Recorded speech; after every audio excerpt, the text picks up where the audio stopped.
to start off the show, ladies and gentlemen, by going on to our top 10 list. And this week it's on the top 10 greatest opening sequences. I'm really proud that you didn't try and introduce a song this time. No, I mean, I'm getting there. It's a rough transition.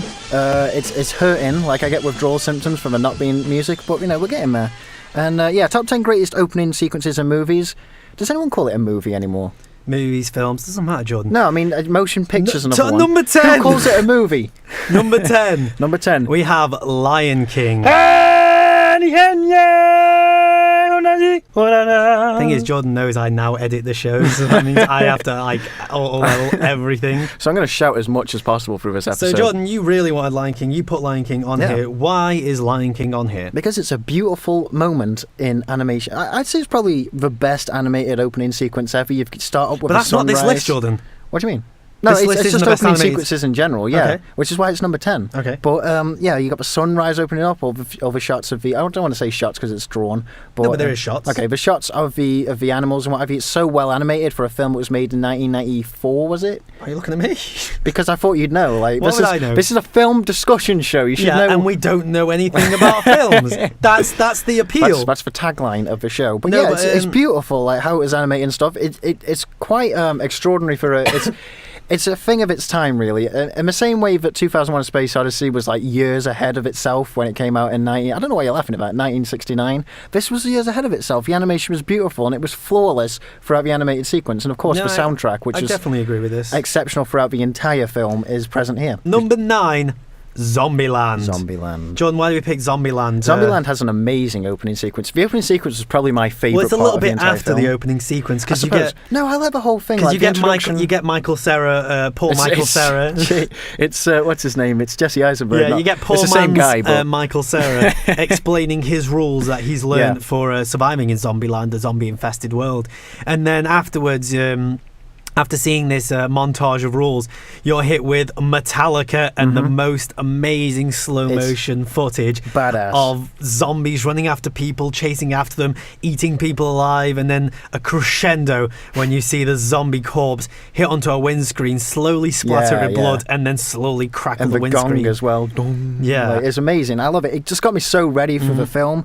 It's probably my favourite thing about the entire film, and honestly. The film itself was okay. I thought the film was great. Like, I can't actually praise it anymore. Like, number 8 is 2001: Space Odyssey. Yes, the greatest film I've ever seen. Not my favourite, but the greatest, I would say. See, I mentioned this earlier, actually. I have a speculation with 2001: Space Odyssey, and it's that you don't need to watch the whole film in like educational purposes.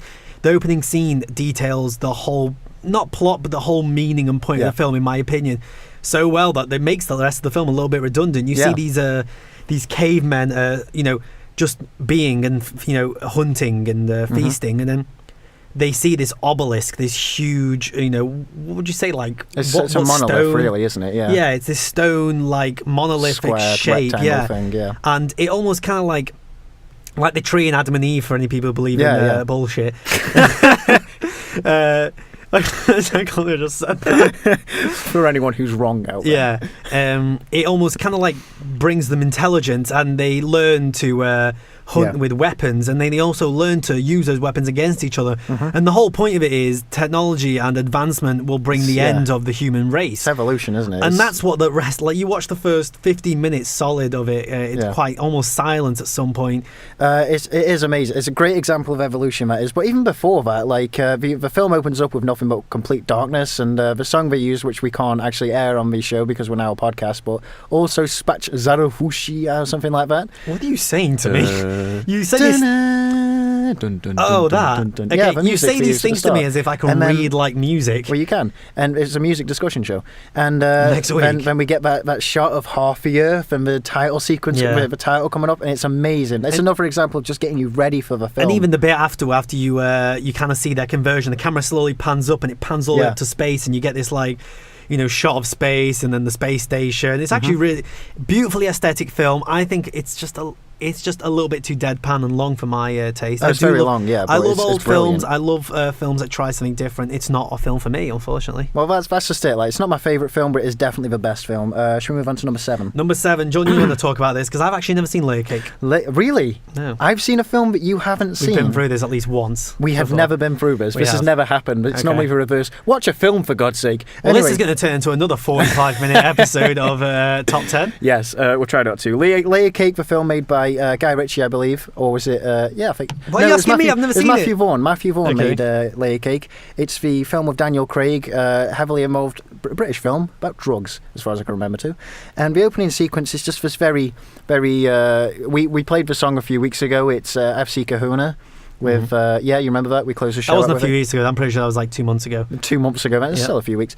And it's a very calm scene, really, of him just explaining how the drug. I don't want to call it an industry, but how the drug scene in Britain really is. What's evolving and what have you, and he goes through them and it just takes you by surprise. Like at the end there's this great action sequence. Okay, so anything else you got to tell me about Layer Cake? Not really, it's just a very beautiful opening sequence. The cinematography is astounding, and like the whole thing's very great. Because you know me, I'm a big fan of cinematography. Big bitch for cinematography, yeah. It's very moody, very grey, and the song just fits perfectly. The music makes that scene, in my opinion. And it's a brilliant way to open the entire film and set the mood for it. Number 6, The Pianist. This is my personal edition. The Pianist is a film that discovers the relationship, it's hard to call it a relationship, the conflict between Jews and the Nazi movement. And it's one that you've seen a lot. And in this, we actually are set kind of like, in the eyes of a Jew. And it's played by Adrian Brody. Adrian Brody is a pianist, as the film suggests. Really? And he's playing piano for the radio at the start of the film. And it's this beautiful scene where you kind of get lulled into a false sense of security. He's playing the piano and you become relaxed and you actually listen to him, and it feels really like, I want to say educational, if you know what I mean. It's great learning. You kind of feel like you get a sense of history even though there's no dialogue. And then all of a sudden you're crashed back into reality of the situation when a bomb explodes, the radio station he's recording in. And it's horrible. Studio I was going to say, this is like foreboding. Especially with what you were saying about religion earlier, but continue. Yeah. If you don't know anything about the film, The Pianist doesn't, like the title itself doesn't suggest anything, and you're automatically given so much information by him playing piano and then the explosion. You're given like a whole film's worth of information. It's great. It's beautifully acted. People dying around. The whole film is tragic, and I love it. It's weird, but it's so dramatic and so depressing that it's just it reflects in every aspect. It's cinematography, it's shooting, it's acting, it's music, it's visuals. Everything just complements it perfectly. Number 5, Children Men is a film. Yes. Have I talked about this? I think we've established the fact that it is definitely a motion picture. The whole population of the world has become infertile, unable to produce children. Yes, like Alessandro. Thanks, That was Jordan. horrible. I know, God, that was worse than a religious thing. I can't have kids, by the way, and that makes it even worse for Jordan. Yeah, exactly. Actually, if I couldn't, I should have been like, thanks, Jordan. Me and my girlfriend cry every night because of that. Continue, please. You sure? Because I think we should lull on that a little bit. No, but that's a good enough description of children and men. We should just leave it at that. No. So everyone is becoming infertile, and the population is obviously shrinking. The youngest person on Earth is someone called Baby Diego, and he's 18 years old. And when we start the film, Baby Diego has unfortunately just died, and it's a travesty because it almost like a beacon of hope was destroyed from the world. The youngest person, 18 years old, has died, and I think it goes to like a 19 or 20-year-old. You get that full grasp of reality there, because there's no soundtrack. Well, there's a little bit of a soundtrack there. It's just like, it seems like a very normal situation, and then that bomb goes off out of nowhere, which like we said with The Pianist. Yeah, it sets stuff in commotion a little bit, because although you know about Baby Diego, nothing seems quite serious, and you realise how terrorism is another big problem there. Number 4, Drive. So Jordan, you didn't like Drive. I kind of like Drive. I thought it was a really pretty film. You hated Drive, didn't you? I abhorred it. But no, it's a pretty film. It's a nice sounding film. It's just very, very boring, which is typical of the director, in my opinion, who works with Ryan Gosling a lot. I forgot his name. But he did that in Only God Forgives as well. I was going to say, did he do that? Yeah. See, I haven't seen Only God Forgives, and that's another film you've seen that I haven't seen. Apparently. I'm on a roll. I'm pretty sure that's the one we did before. Yeah, that's true. But Drive, I actually love Drive, and I thought it's beautifully shot, it looks beautiful, it gets brownie beautifully points. scored, and I think it's a really exciting film. So at the beginning, we see Ryan Gosling in his muscle car awaiting outside this factory, and we hear an alarm go off, and after a short pause, two guys run inside the car, and you understand straight away that he's a getaway driver. Yeah. But that's throughout the scene we kind of get this like how distanced he is from these characters, and how it doesn't actually he has no relationship with them other than he's being paid. Mm-hmm. And then we get this really intricate scene of getaway driving where he goes down back alleys. And it's not just getaway driving where he's constantly being chased, it's intricate smart driving. He'll pull up, turn his lights off, hide behind a parked car, and the cops literally go by. And at the end, it ends with this crescendo of a start where he's listening to a basketball game going on the whole way on his car. And it's a little bit weird, you're like, he's not really paying attention much and focusing. But it finds out that he's timing it perfectly to when the basketball game ends, so he can park inside the parking structure outside the stadium, get out and lose the cops completely because there's too many people. And it's genius. It's a perfect character development, it's a perfect start, and it kicks you right into a film, and you know exactly the theme and setting. Absolutely. Should we move on to number 2? Number 2. No, it's number 3. Number 3, sorry. Dawn of the Dead. This is what happens when you take over. I absolutely love this scene so much, just because it's like because of Johnny Cash? It's because of Johnny Cash. Johnny Cash used in the soundtrack. It's ironic because it's quite the message about the song is true to the subject of the film, but it's quite a calm thing. And what we see is a montage of just things getting fucked up. Basically, there's riots going on. I mean, it's kind of unrelated, but these are like real life clips of like people, terrorist attacks really, and riots and stuff, and it corresponds with the zombie theme. But really, for me, it's not that per se why this is such a cool and amazing opening sequence. It's what you just heard. They're asking me, I assume he's some sort of politician, like maybe the president or something. Isn't he? It's not really said. Let's just say for the sake of this, he's the president. It's basically every question that's being asked to him, it's like, we don't know. We haven't got a clue what's going on. It's quite a scary thing when the people who know the most know as much as you do. Exactly. It's like the world's going to shit and there's nothing we can do about it because we don't know what's going on. And it's amazing. It's just, that's such an it establishes the entire film perfectly, in my opinion. Like we were saying earlier, just gets you completely ready for some chaos. Number 2, we have Pulp Fiction as an extension. Every Quentin Tarantino film. I mean, you're probably wondering at this point, if Tarantino is not first, what is? Okay, is that? I mean, we haven't. That's not my transition. That's not my transition. What happens in the Pulp Fiction? In the Pulp Fiction is that we've got these two. I mean, there's a lot of stories in the film in general. It starts off with this couple, Honey Bunny, and what's the other one called? Pumpkin. I can't remember. Pumpkin. I think. I don't think they're actual names. Well, I mean, that's what Mr. Pumpkin and Mrs. Honey Bunny. Mrs. Honey Bunny.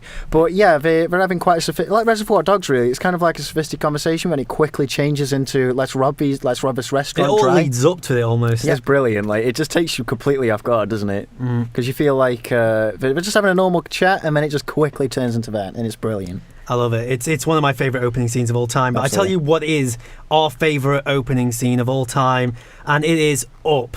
This was a little bit of an obvious choice, and it's not about conformity. It just is a great scene. It would have made an amazing short film on its own. Yeah, everyone seems that's the the overall consensus about it. Let's explain what happens. It's great. We get this opening sequence of this little boy going into a house and his meeting with this little girl who. They end up becoming best friends, and they end up becoming lovers, and they end up becoming, married, and they end up having, trying to have kids, and it's beautiful, it's heartbreaking, it's upsetting. There's not enough I can say about it. I mean, you can easily go on YouTube, search in Up opening scene, and if it doesn't move you to tears, then I don't know what kind of person you are. And the fact that it's Pixar as well, just this very, they do kids films and they're very light-hearted, and there's this very serious, like, conventions of them being infertile, as we were saying earlier. And also, the female, she dies at the end, and it's really tragic, and that's also a great, like, establishment of the character of Walt, I think that's his name. Yeah, because he comes off as a very sour guy, and without that whole opening, he just comes off as a big old asshole. Yeah, exactly. But he's been battered by life, and it makes sense. And everyone remembers that. It's got to be the best opening sequence. I mean, my favourite Dawn of the Dead, this has got to be the best, though. I mean, just in terms of effectiveness, it's astounding, bar none. It tells a film-long story in such a little bit, and I've said this before, but this literally does it. Yes. Okay, so that's our top 10 greatest opening sequences, ladies and gentlemen. A little bit shorter than last time. Yeah, thank God. I mean, last time it went on for almost 3/4 of an hour. We apologise.